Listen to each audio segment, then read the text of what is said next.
If you are just joining, I'll let you know that I am a top-ranked female psychic medium by the American Federation of Psychic Mediums. I am so thankful to be here with you. I want to jump in immediately. This topic is something that's been swirling around in my brain, in my head, in my heart for a couple of days now. And so as I have worked through my own nerves of bringing this up, because it's a really hot topic, it is something that is so important to pay attention to, especially if you are new to spirituality, especially if you are just waking up and you're looking for a mentor, or you're looking for a guide, or you're looking for somebody that's just gone a little bit further on the path than you have to help teach you how to navigate the territory of your own awakening. Now, I have had so many mentors in my life. I've had business coaches, I've had spiritual mentors, I've had people who have helped me develop my psychic abilities. I have a degree in psychology, so I've also had teachers. I've had a lot of people in my world and in my life that have led the way because they had gone farther than me. And that's the key. That was one thing that I think is really important to pay attention to, is when you're looking for a mentor or coach or somebody that's going to teach you, make sure that they are in alignment with the path that you are wanting to go on. But what I really want to talk about in this video is how to spot the spiritual narcissist. They are everywhere in the spiritual community. They really, really, really are. And so there's a couple things that I want to go over. And my intention in this is in hopes to help you navigate this territory a little bit easier. Because if you are experiencing, let's say, like a breakdown of your egoic consciousness because you've just had an awakening, you're extremely vulnerable. And when you're vulnerable like this, it's easy to get caught up in certain circumstances and things that can actually re-traumatize the same wound. And this is exactly why I want to speak to this. Now, I have been in spiritual communities now for about 10 years. I'm in my early 30s now. I started my path to awakening and the spiritual development in my early 20s. Like I said, with mentors. I think it is incredibly important to do. I've worked with trained psychics and I've worked with untrained psychics. And it's the same as like working, let's say like playing volleyball with somebody who has been trained by a coach and knows the techniques in how to be a really good volleyball player, and somebody who has not. There are very distinct differences. So you really want to make sure that if you're choosing a coach, if you're choosing a mentor, if you're choosing somebody that has, like I said, gone farther in the path that you are already on, you want to make sure that they have had some form of formal training in some way, shape, or form. And the reason is this, is that when you start breaking down your old paradigm and you really start waking up, it is a rough and tumble, bumpy ride. It is a roller coaster of emotions. It is a dragon ride. It throws you and your consciousness all over the place. So you really want to make sure that you have a mentor, or that your mentor has had somebody that has been there to hold space for them through the thick of their healing experience and their healing journey. This ensures that they know what it means and what it feels like to have someone that has their back and knows how to give and offer support as well as to hold space. All right. So the next thing, and I want to say the coaching industry and mentor and spiritual industry, there is no regulation on this. So you are solely responsible for who you choose to follow. And you are solely responsible for the doctrines that you choose to embed yourself with, that you choose to program yourself with. Because no matter what it is, even if you're deprogramming yourself, you're also simultaneously reprogramming. So it's up to you to use your own discernment. Nobody else is going to do this for you. And so this is why I'm making this video, because I have seen Too many vulnerable people in a world of pain jump on the bandwagon of somebody who did not have their best interests at heart.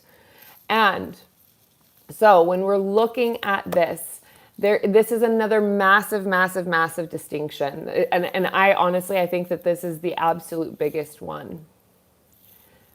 Is this person operating out of their egoic consciousness of what it is that they can get from you, rather than are they operating from the center of their heart's intention of how is it that they can best serve you?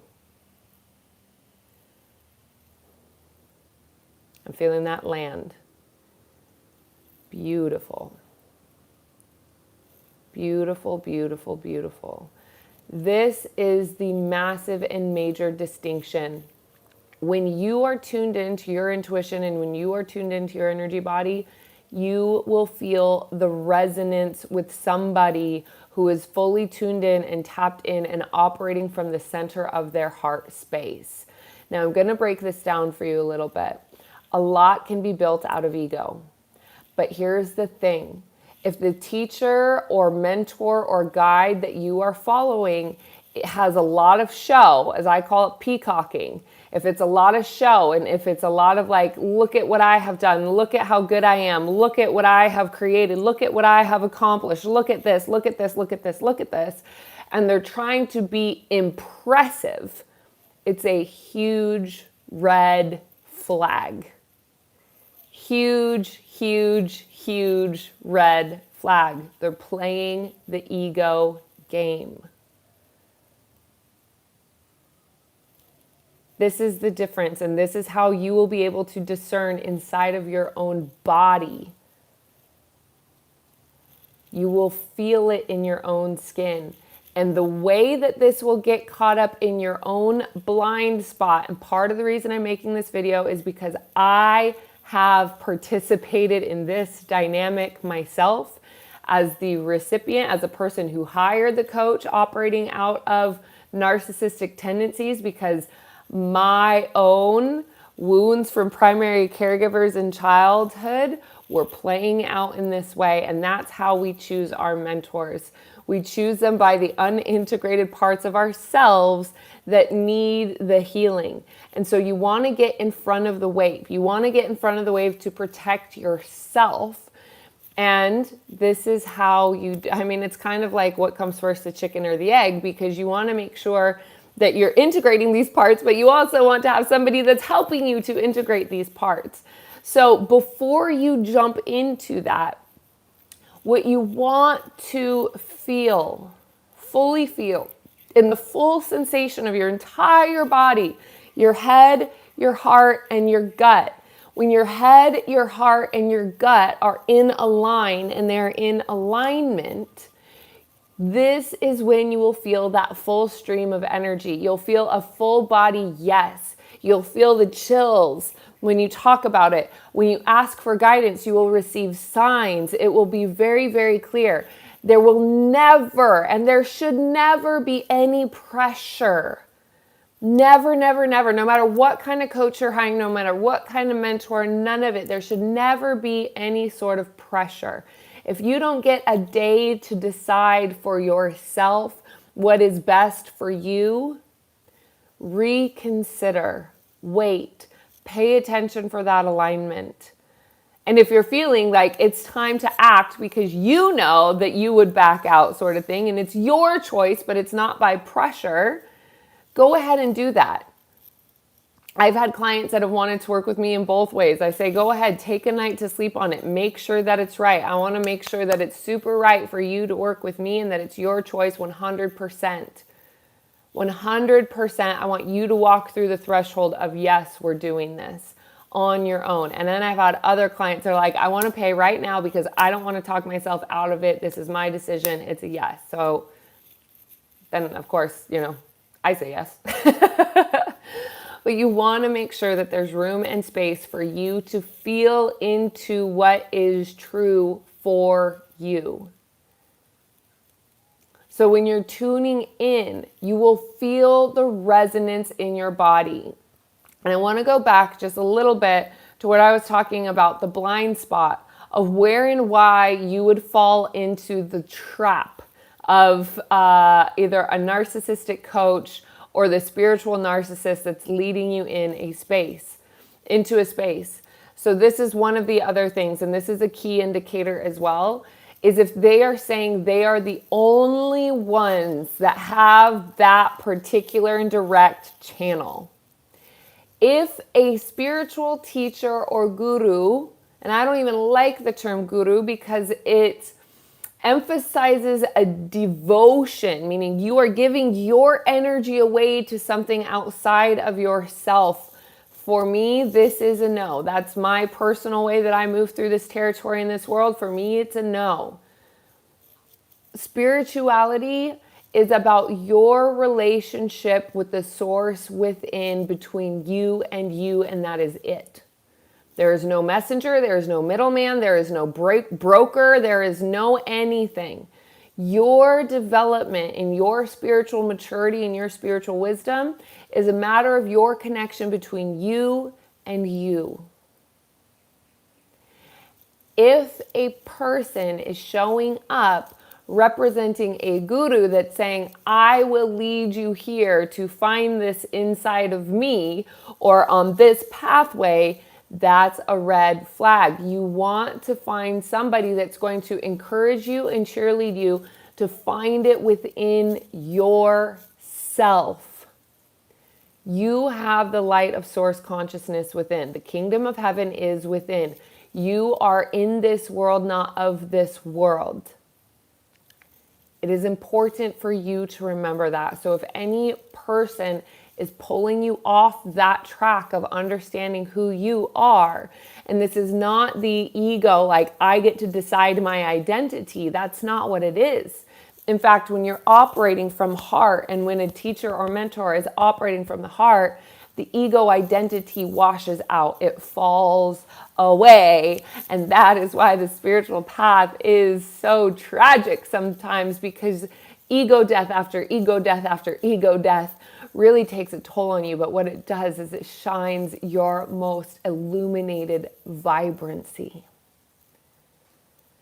So pay attention to the eyes, pay attention to the person's eyes. Are they able to look you in the eye? What do you feel in your body when they look you in the eye? Do you feel clear? Do you feel calm? Do you feel patient? Do you feel willing? Do you feel embodied? If you don't feel any of those things, give yourself a day, discern, check in, what's going on here? If something feels off, it is.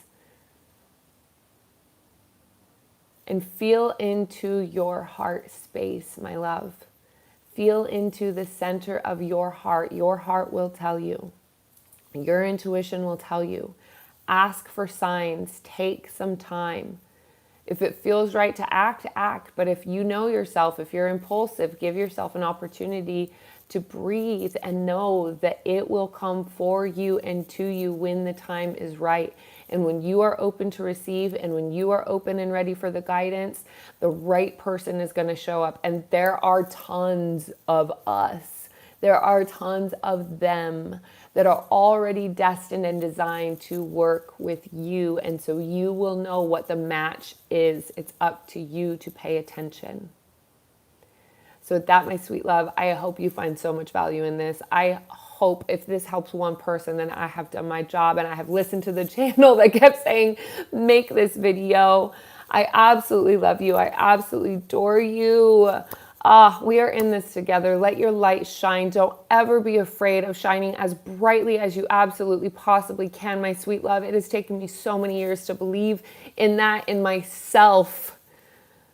And here we are. We're growing together. I love you. I adore you. If there's any inkling in your heart that feels that you would like to support me or go a little bit further, check in the description below. Like, comment, subscribe, share, do all those things. They really do sincerely help the growth of all of this. And with that, I love you. I hope to see you soon. Mwah! Ciao, ciao.